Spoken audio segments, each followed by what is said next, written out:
বাজারকে করতে হবে গতিশীল ও শক্তিশালী। তাই সরকারি কর্মকর্তাদের পেনশনের অর্থ বন্ডে রূপান্তরের সুপারিশ করেছেন বাংলাদেশ ব্যাংকের governor doctor Ahsan H Mansur. এ বিষয়ে এক সেমিনারে তিনি বলেন, সামষ্টিক অর্থনীতি শক্তিশালী করার পাশাপাশি মূল্যস্ফীতি এবং সুদের হার উল্লেখযোগ্য হারে কমিয়ে আনতে হবে। মাসুম মিয়ার প্রতিবেদন।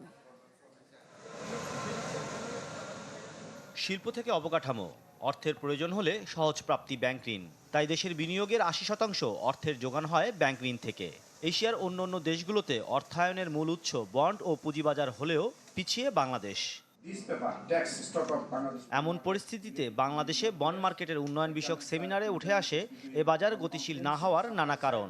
অনুষ্ঠানে অংশ নিয়ে বক্তারা বলেন, ব্যাংক ঋণের ওপর অতি নির্ভরশীলতা কমিয়ে আনতে না পারলে বন্ড মার্কেট শক্তিশালী করা সম্ভব নয়। RICL TMX, যুগের পর যুগ স্থাপনা থাকে মজবুত।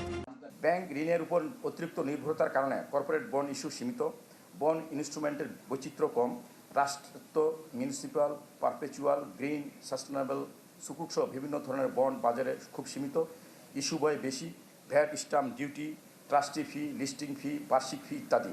কর্পোরেটগুলো যদি আপনার খুব ইজিলি ফাইন্যান্সিং অ্যাক্সেসিবল হয়ে থাকে ব্যাংকের থেকে, তখন তারা ক্যাপিটাল মার্কেটের প্রতি খুব একটা আগ্রহী হয় না। তো সেখানে দুটা ব্যাপার আছে যে কেন তারা আগ্রহী হচ্ছে না, বা কি টাইপের গভর্নেন্স বা কি তাদেরকে ডিফিকাল্টি ফেস করতে হচ্ছে।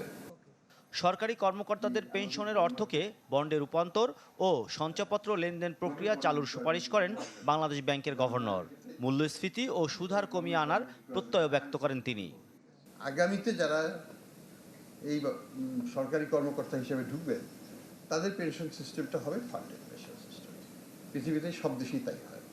এবং আগের যারা ঢুকেছেন তাদেরকে গ্র্যান্ডফাদার করে দেওয়া হবে, তাদেরকে ওল্ড সিস্টেমে তারা রিটায়ার করে যাবেন।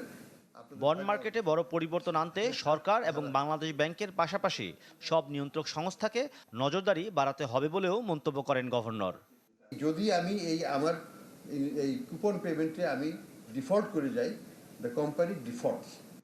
মাসুম মিয়া, চ্যানেল 24, ঢাকা।